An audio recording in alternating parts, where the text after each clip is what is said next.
Hey everybody, welcome back to Woodland Road Fun Fair.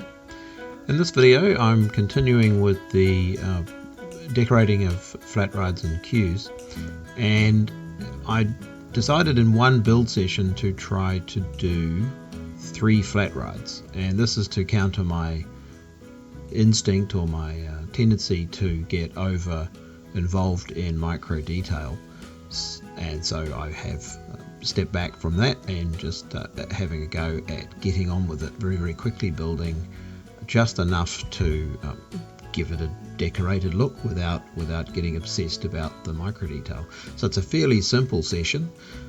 I'm not sure if there's an awful lot to see from the point of view of your creative projects in your parks, other than just a couple of the design concepts that I use. So for example, here you can see the the Aeronauts spinning around, and I've used the concept where when you board the ride, you're contained within that sort of colourful ring, but when you ride the ride, you rise up above that and you can see out through throughout the park.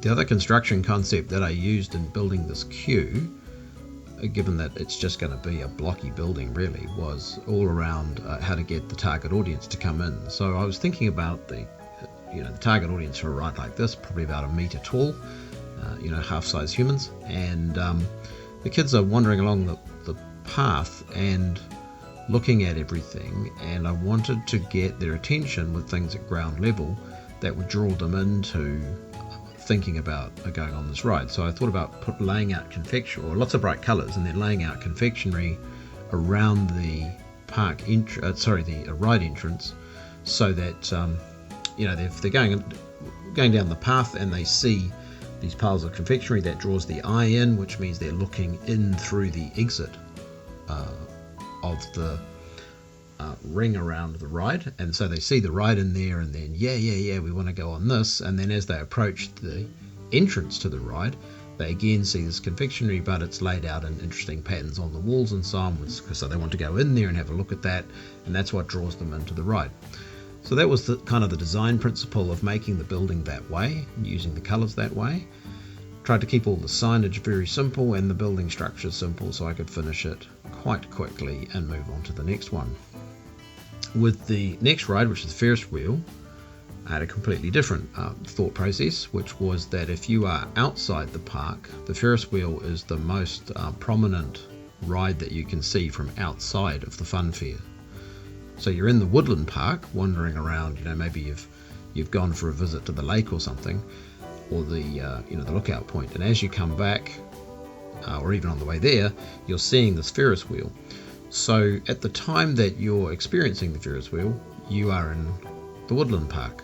So when you come into the fun fair and you go to the Ferris wheel, which is likely to be something the kids are going to drag the parents to because that's what they could see, then again it's got the Woodland Park area feel to it. So it looks like you're again walking through the Woodland Park on your way to the Ferris wheel. And I was thinking that would help with the continuity of the sense of excitement or enthusiasm that guests would have, that they're outside the park, they're getting excited about going in, and then when they're inside the park and they go to the first ride they know about, which is Ferris wheel, then they're experiencing the same sense of excitement. So that was sort of my idea for that. It made for a pretty boring viewing, I guess, in the sense that I'm just dumping down trees in the same way that I was in the Woodland Park. So I haven't recorded all of the detail of that, just the highlights and the bits where I've changed tree types or plant types, just so you can see that building up. So that was that one really. The next ride is the I keep forgetting the name of it, the Cheroplane. I can never remember the name of Cheroplane because I think it's at is it Disney California Adventure Park where they've got a Cheroplane ride, and I always think of it as the Buzzy Bees, and I don't know why, but it makes me think of Winnie the Pooh and the little song about isn't it funny that bees love honey? I think it is buzz buzz buzz, I wonder why he does, something like that. Anyway, that whenever I see that ride I think Buzzy Bees spinning around beehive, or I suppose hornets spinning around a hornet's nest as well, would be the same sort of thought process. So for that ride I wanted to make it black and yellow colours and lots of flowers. So again, a very simple build. I got the job done in, I think, an afternoon, or a reasonably long afternoon. Did all three of them by controlling my instinct to go and put detail everywhere and just get it done, keep it simple.